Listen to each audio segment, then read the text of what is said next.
지난주와 같은 성경 본문을 읽었습니다. 오늘은 제자도라고 하는 제목으로 말씀을 전하려고 합니다.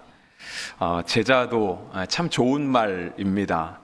하지만 또 쉽게 논하기는 어려운 말이기도 합니다.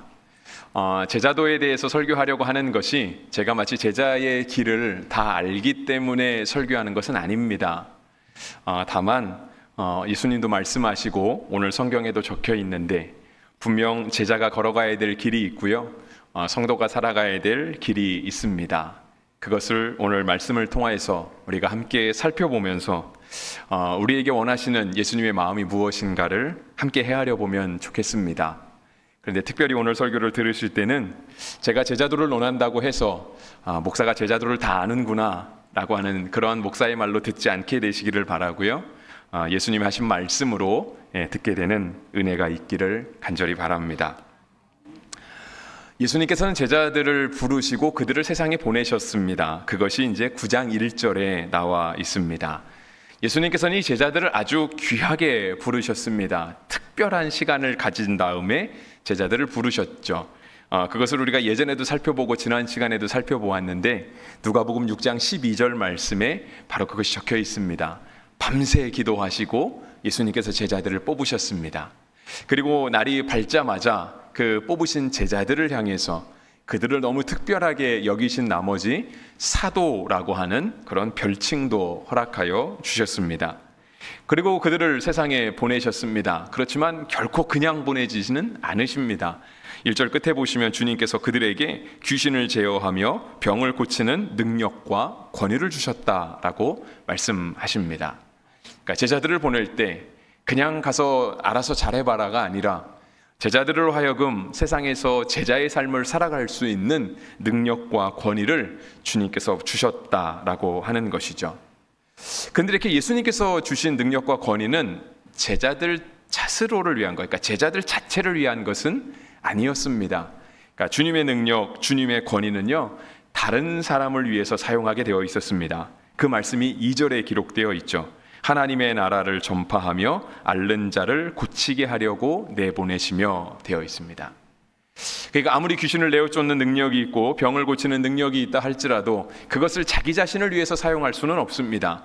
주님께서 그러한 목적으로 능력을 주신 것도 아니고 제자들은 예수님께로부터 받은 능력과 권위를 오직 다른 사람을 위해서 사용할 때 그것이 참된 능력과 권위가 되었습니다. 그리고 3절부터 제자가 살아가야 될 아주 구체적인 모습들을 성경이 말씀하고 있습니다. 그래서 우리가 3절 말씀을 같이 한번 읽어보겠습니다. 우리 3절 말씀 한 목소리로 읽겠습니다. 이르시되 여행을 위하여 아무것도 가지지 말라. 지팡이나 양식이나 돈이나 두벌옷을 가지지 말며.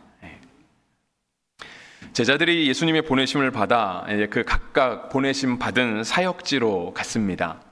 근데 이제 우리도 간혹가다 여행을 갈 때, 그러니까 어딘가에 길을 갈 때 캠핑을 가는 경우가 있습니다. 그러니까 야영을 가는 경우가 있죠.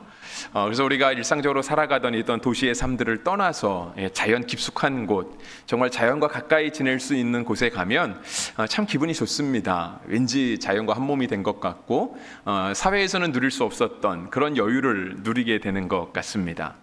근데 캠핑을 갈 때는 조금 많은 것들을 준비해 가야 됩니다. 왜냐하면 일단 먹을 거를 가져가야 되잖아요. 식당을 만날 수 있는 것도 아니기 때문에 단지 내가 무엇을 먹겠다라고 하는 그것만 가져갈 게 아니라 그것을 먹기 위한 많은 부수 재료들을 다 가져가야 됩니다. 주방기구도 가져가야 하죠. 그렇다고 해서 먹는 것이 해결됐다고 해서 끝나는 것도 아닙니다. 캠핑을 가게 되면 잘 곳도 우리가 준비해서 가야 됩니다. 그래서 텐트 같은 거를 가지고 가죠. 그래서 야영지에 도착하자마자 먼저 텐트를 칩니다. 그리고 물건들을 다 놓고 또 급하게 밥을 먹을 준비를 합니다. 캠핑을 가면 많은 것들을 들고 갈 수밖에 없는 그런 현실이 있습니다. 그런데 반면 우리가 이렇게 캠핑을 가지 않고요, 호텔로 이렇게 가는 경우도 있습니다. 뭐 호캉스라고 하는 말들도 있는데요, 호텔에 가게 되면 조금 말이 달라지죠. 호텔에 가면 기본적으로 다 있습니다. 따뜻한 잠자리, 또 시원한 잠자리, 편안하게 씻을 수도 있고요, 누울 수도 있고, 또 식당에 올라가면 정말 호텔의 주방장이 해주는 맛있는 요리들도 준비되어 있습니다. 또 어느 순간부터 보니까 풀빌라라고 하는 것도 있더라고요. 그러니까 사내 같은데 한적한 곳에 들어가 있기는 하지만 사실상 그곳에 가게 되면 다 있는 거죠. 우리가 여행을 가서 즐길 수 있는 것들은 다 있다라고 하는 것. 그래서 여기만 오면, 몸만 오면 됩니다라고 하는 그런 숙소도 있습니다. 오늘 예수님께서 3절에 하신 말씀은 마치 그와 같습니다.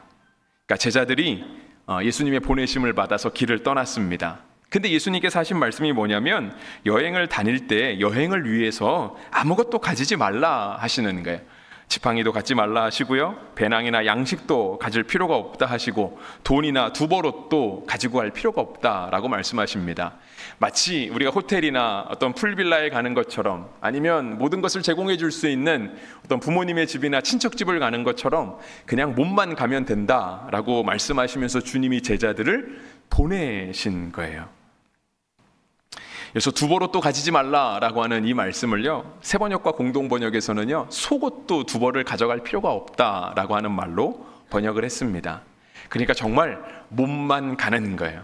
몸만 가면 그곳에 다 준비가 되어 있는 것처럼 주님이 제자들에게 말씀하시고 그렇게 가라 하시는 거죠. 그래서 여러분, 제자들은요, 이러한 주님의 말씀을 듣고 가는 사람들이 바로 제자입니다. 사도 바울도 빌립보서 4장 19절에서 이와 같은 고백을 했습니다. 나의 하나님이 그리스도 예수 안에서 영광 가운데 그 풍성한 대로 너희 모든 쓸 것을 채우시리라 했습니다. 그렇다고 사도 바울이 이러한 고백을 했다고 해서요, 사도 바울의 삶 가운데 늘 넉넉함이 있었던 것은 아니었습니다. 그러니까 어느 때나 어느 곳에 가든지 사도 바울은 늘 사도 바울을 위해서 특별하게 마련된 그 무언가가 사도 바울을 기다리고 있지는 않았다라고 하는 거예요. 우리가 그 부분을요, 고린도후서 11장 27절에서 찾아볼 수 있습니다. 11장 27절은 또 수고하며 애쓰고 여러 번 자지 못하고 줄이며 목마르고 여러 번 굶고 춥고 헐벗었노라 했습니다.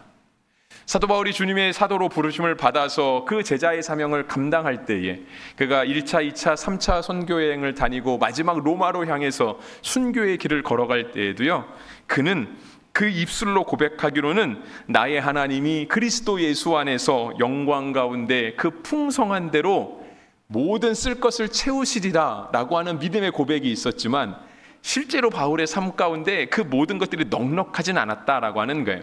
고린도후서 11장 27절에 있는 것처럼 사도 바울은요, 배고프기도 했습니다. 못 입기도 했고요, 추울 때도 있었습니다.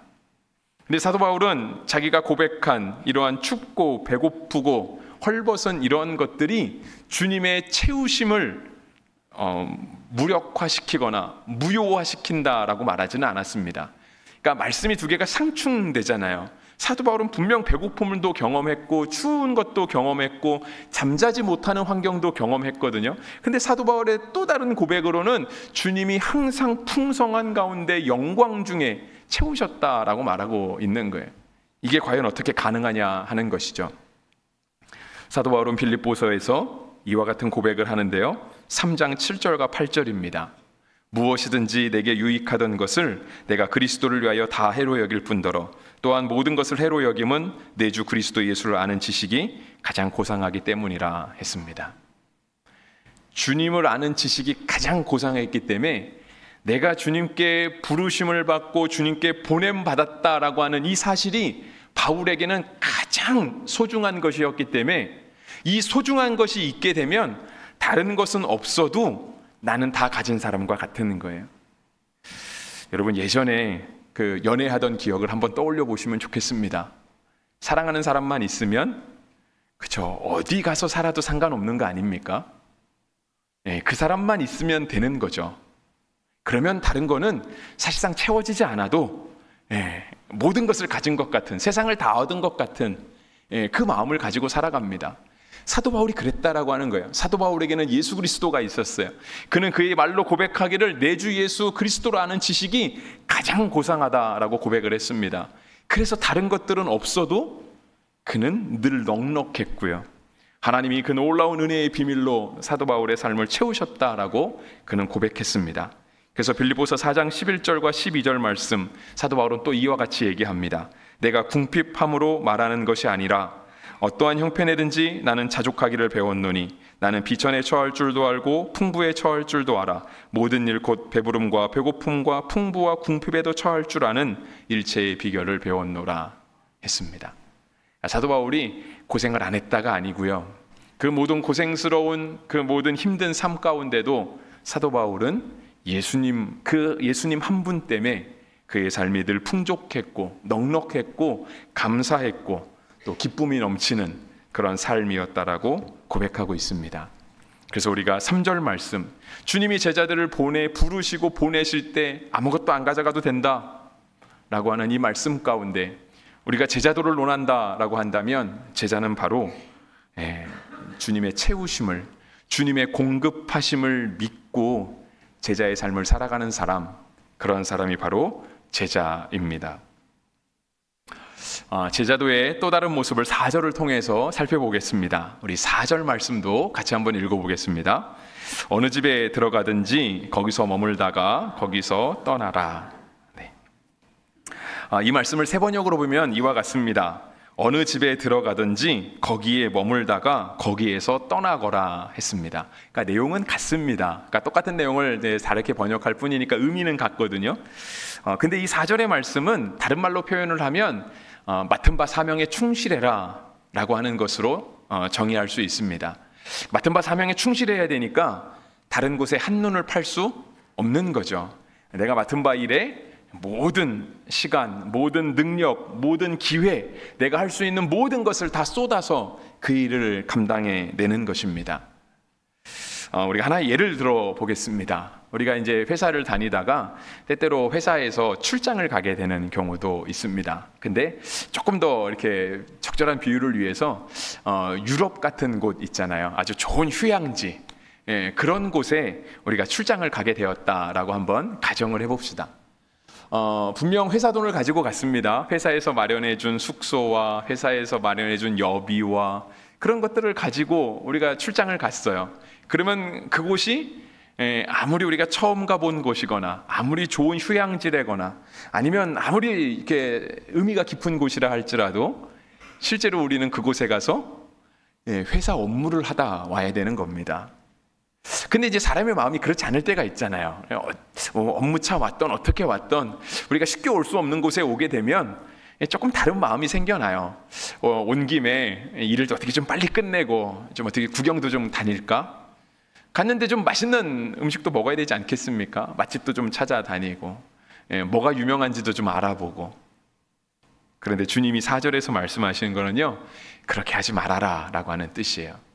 제자들이 부름 받았어요. 보냄 받았어요. 그들이 가는 곳곳마다 그들이 머무는 장소가 있지 않았겠습니까? 그들이 분명 어느 곳에는 그 중심을 삼아서 마치 베이스 캠프처럼 근거지를 삼아서 그곳에서 어떤 제자의 사명을 감당했을 거잖아요.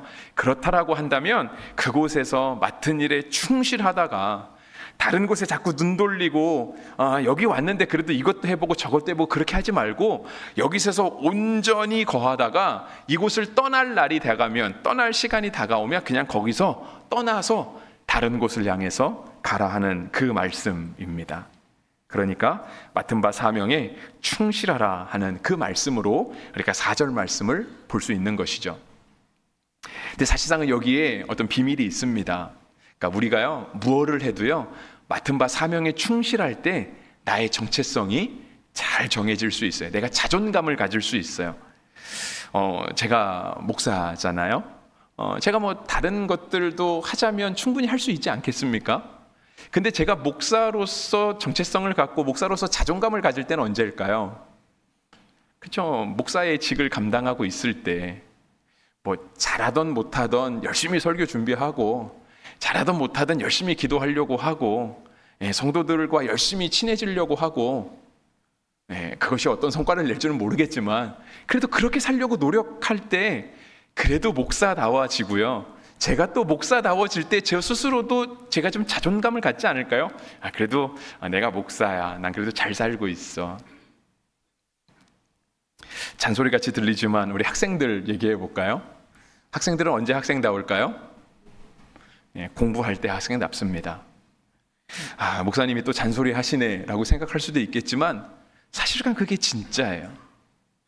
공부하지 않는 학생이 학생일까요? 물론 그 신분은 변치 않을 수 있습니다. 하지만 내가 공부할 때 진짜 학생다워지는 거예요. 그럼 언제 선생님은 선생님다울까요? 요즘은 교권이 무너졌다라고 하잖아요. 학교가 다 무너져서 옛날 같지 않다고 얘기하잖아요.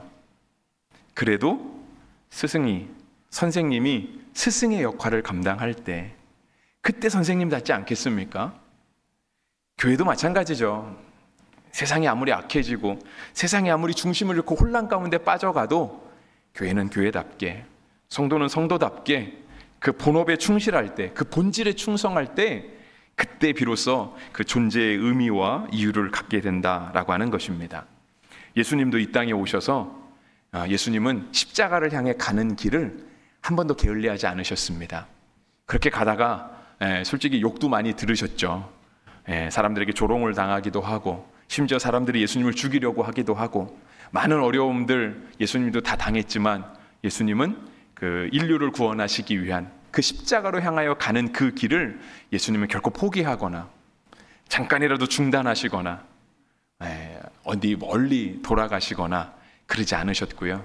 그냥 그 십자가를 향해 가는 길을 꿋꿋하게 아주 묵묵하게 걸어가셨습니다.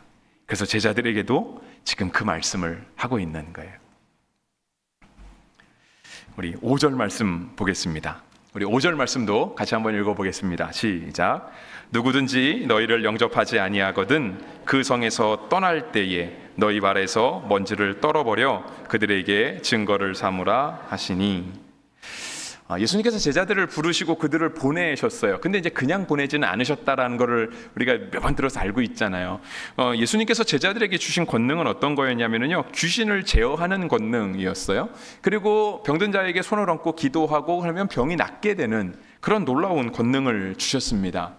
그런데 이렇게 제자들이 놀라운 권능을 받아 가지고 갈 때 예수님이 그 제자들을 붙들고 하신 말씀이 3절과 4절 말씀이에요. 근데 아무것도 가지고 가면 안 된다고 하는 거예요. 두보를 여보로 또 가져가지 말라 하시는 거죠. 그리고 너희가 사명을 감당하게 되면 그곳이 어느 곳이든 많은 유혹의 거리가 있고 눈이 돌아가는 일이 있어도 결코 그런데 한눈 팔지 말고 간 본래의 목적대로 열심히 살다가 또 다른 곳에 가서 또 열심히 살고 또 다른 곳에 옮겨가고 이렇게 충성하라고 하는 삶을 주님이 요청하셨습니다.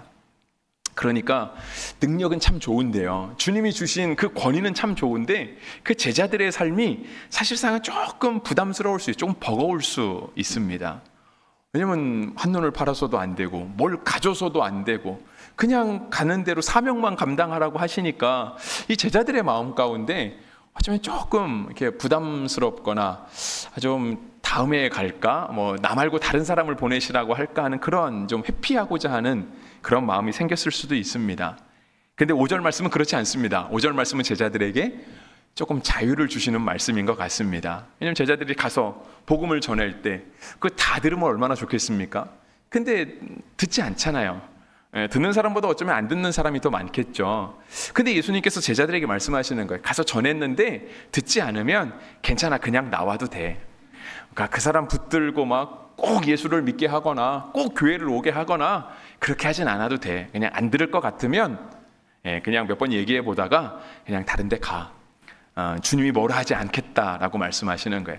주님이 책임을 묻지 않겠다라고 얘기하는 거죠.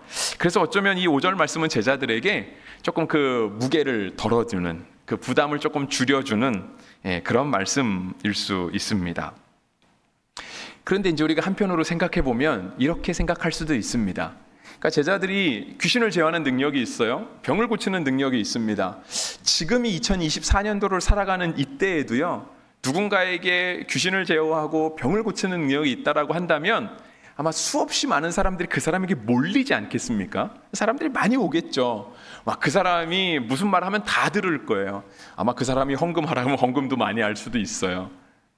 그런데 제자들이 그 능력을 가지고 가는데 어떤 사람은 듣지 않을 거라고 주님이 얘기하시는 거예요. 그러니까 주님이 그걸 모르지 않으셨던 거죠. 가서 아무리 열심히 해도 너희 말에 대꾸하지도 않는 사람이 있을 것이고, 도리어 너희가 온 것을 싫어하는 사람도 있을 거라고 하는 거예요. 근데 한편으로 그런 거죠. 그러면 그걸 알면서 왜 보내시나 하는 거예요. 아니, 안 들을 사람이 있는 걸 뻔히 아는데 주님이 좀 들을 만한 사람들한테 우리를 보내시면 얼마나 좋겠어요.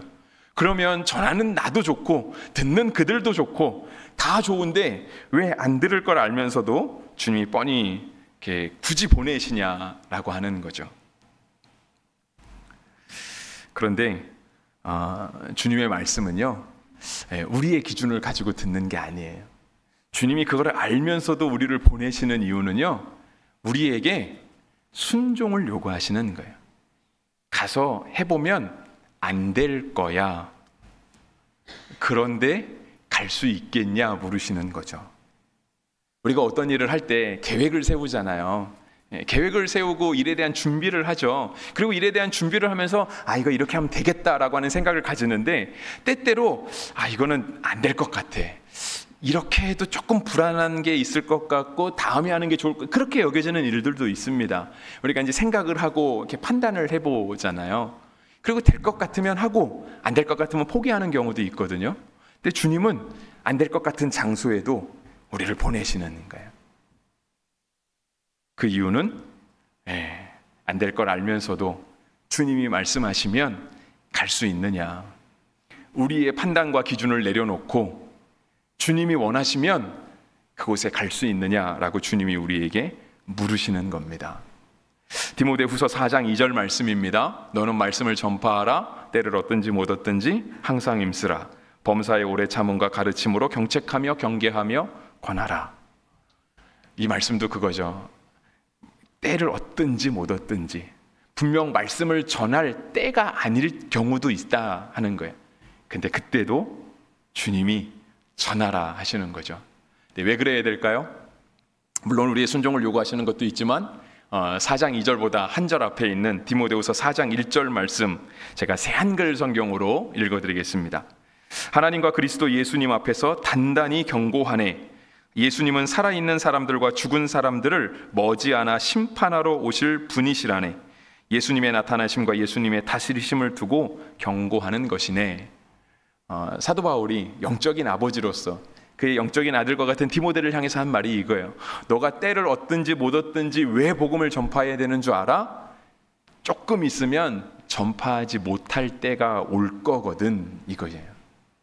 시간이 우리에게 무한정 주어지지 않고요, 기회가 무한정 주어지지 않는다라고 하는 거예요. 제자들이 보냄받은 곳이 세계 방방곡곡, 도대체 저 넓은 땅을 누가 다 가나 하는 그런 막막한 생각이 들더라도 더 이상 그 땅을 향해서 나아가지 못할 때가 온다라고 하는 거예요. 근데 그것이 언제인가? 머지않아 주님이 심판하러 올 것이다. 주님이 이걸 아시는 거예요. 주님의 마음은 머지않아 더 이상 사람들이 복음을 듣지 못할 시간이 올 건데 그 시간 안에 모든 사람이 복음을 듣게 하고 싶은 그 예수님의 마음, 그 마음이잖아요. 그래서 우리가 예수님의 마음, 주님은 모든 사람이 다 구원받기를 원하시잖아요. 한 사람도 멸망하지 않고. 제자들에게 안 들을 걸 알면서도 보내시는 거는요, 예수님의 이러한 마음을 함께 나누어 갖자라고 하는 말씀이에요. 예수님의 간절한 마음, 좀 있으면 더 이상 듣지 못할 때가 올 텐데, 우리에게 시간이 기회가 무한정 있는 거 아닌데, 그 마지막 때가 오기 전에 제자들, 그 12명, 너희가 나의 이런 간절한 마음을 알고 함께 그 사명을 감당해주면 좋겠다라고 하는 마음으로 주님이 이들을 내보내시는 거죠. 제자는 누굴까요? 주님의 마음을 함께 나눠 갖는 사람입니다. 우리가 간혹가다 그 정의의 문제와 사랑의 문제가 부딪힐 때가 있습니다. 정의의 문제에서 보면 상 줄 건 상 주고 벌할 건 벌해야죠. 근데 우리가 제3자가 아니라 상 주고 벌 주고 아니면 사랑으로 품어줘야 될 사람이 나의 가족이라고 생각을 하면 그 사람은 어떻게 할까요? 나의 가족이라고 한다면 너 이거 잘못했으니까 먼저 혼나, 먼저 벌 받고 그 다음에 내가 널 용서해주고 사랑으로 품어줄게, 이렇게 갈까요? 아니면 먼저 사랑으로 갈까요? 예수님이 제자들에게 말씀하신 건 이거죠. 주님의 마음을 함께 품고 죄로 죽어가는 사람들, 심지어 그들이 비도덕적이고 심지어 죄를 범했다 할지라도 너네 그러면 혼나가 아니라 그들을 구원하기 위해 오신 예수님, 그 사랑을 먼저 나타내고 보여주라고, 그 예수님의 마음을 함께 나누어 가지라고 주님이 우리를 보내시는 것입니다. 말씀 마무리하려고 합니다. 제자도는 논하기는 좋지만 행하기는 참 어렵습니다. 제자도를 논하면 굉장히 뭔가 있어 보입니다. 저 사람 그래도 조금 신앙생활 했네. 저 사람 그래도 좀 성경 좀 알고 그래도 좀 믿음대로 살려고 일상생활에서 많이 고민해 본 사람이네 라고 그렇게 그런 좋은 이미지로 비춰질 수 있습니다. 그런데 실은 그 누구도 우리가 하나님 앞에 자신 있게 제자도를 논할 수 있는 사람은 없습니다. 자격도 안 되는데 제자도를 논하는 건 조금 교만해질 위험이 있습니다. 그리고 또 하나는 자기 기만에 빠질 수도 있습니다. 실은 내가 그렇게 살지 못하면서 내가 그거를 말했다고 해서 나는 이미 그렇게 살고 있는 것처럼 스스로를 속이는 그런 모습도 나타날 수 있습니다. 그래서 제자도는 논하는 데 있지 않고요. 제자도의 핵심은 행하는 데 있습니다. 제자도를 뭔지 답안지로 멋있게 적어내지 못해도 제자의 삶을 살아가는 사람이 제대로 제자의 모습을 갖춘 사람입니다. 오늘 예수님의 12제자를 한번 바라볼까요? 예수님의 12제자, 귀신을 쫓아내는 능력, 병 고치는 능력, 그들이 가서 복음을 전하면 실제로 놀랍게 예수님을 영접하는 사람도 있고, 또 듣지 않는 사람들에게는 그냥 신발에 먼지를 털어버리면서 떠날 수도 있는 그런 권세들이 제자들에게 있었어요. 근데 만약에 우리가 예수님의 이 12제자였다라고 한다면, 주님이 우리를 보내시고 내가 너에게 귀신 쫓는 능력 줄게, 내가 너에게 병 고치는 능력 줄게, 근데 아무것도 가지지 말고 심지어 가면 너네를 싫어하는 사람도 있을 건데 우리 보고 가라고 주님이 말씀하신다면 우리는 갈까요, 안 갈까요? 일단 생각해 보겠죠? 주님이 나에게 주시는 능력이 뭔가, 내가 맞닥뜨려야 될 상황은 뭔가, 이걸 막 따져볼 거예요. 그리고 뭐가 좋은지 뭐가 나쁜지 막 계산해 보겠죠? 그리고 갈 수 있을 것 같으면 가고, 안 될 것 같으면 다른 사람에게 좀 돌리든가 다음에 가겠다고 하던가 핑계를 대겠죠? 제자들은 어떻게 했을까요? 6절 말씀 같이 보겠습니다. 6절 말씀, 제자들이 나가 각 마을에 두루 다니며 곳곳에 복음을 전하며 병을 고치더라. 제자들은 갔어요. 제자들은 행한 거죠. 주님의 말씀에 순종해서 행하는 사람으로 나타났습니다. 그래서 누가 진짜 제자인가? 듣고 행하는 사람이 제자입니다. 듣고 행하지 않으면 스스로를 속일 수 있는, 교만에 빠질 수 있는 그런 위험이 있습니다. 하지만 내가 잘하진 못해도, 주님이 제자들에게 말씀하신 게 그거잖아요. 가서 너희가 전하면 안 듣는 사람도 있어 라고 하는 그 말씀은 뭐냐면, 주님이 우리가 나중에 하나님 앞에 섰을 때 너 몇 군데 전했어, 너 몇 사람 전도했어, 그걸 따지지 않으시겠다는 거예요. 그러니까 주님은 우리가 얼만큼의 달성률, 얼마나 실적을 올렸는가에 주님은 거기에 핵심이 있지 않으세요. 주님은 우리를 그렇게 보지 않으시는 거예요. 만약에 주님이 우리에게 그걸 해야 된다고 한다면 이 5절 말씀 같은 거 말씀 안 하셨겠죠. 가서 너희가 귀신 쫓아내고 병 고치면 사람이 다 들을 거야. 내가 이런 권리를 줬고 이런 능력을 줬는데 어떻게 니네는 아직도 전도도 못할 수가 있어. 만약에 주님이 그렇게 말씀하신다면, 그렇죠, 우리가 가는 곳마다 예수 안 믿는 사람이 있으면 안 되는 거예요. 다 믿어야 되는 거예요.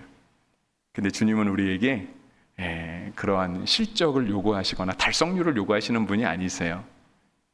그럼에도 불구하고 갈 수 있느냐, 그럼에도 불구하고 제자의 삶을 살아낼 수 있느냐, 예수님의 마음을 함께 나누어 가질 수 있느냐, 주님이 우리에게 물으시고 또 그렇게 행하기를 주님이 간절히 원하시는 것입니다.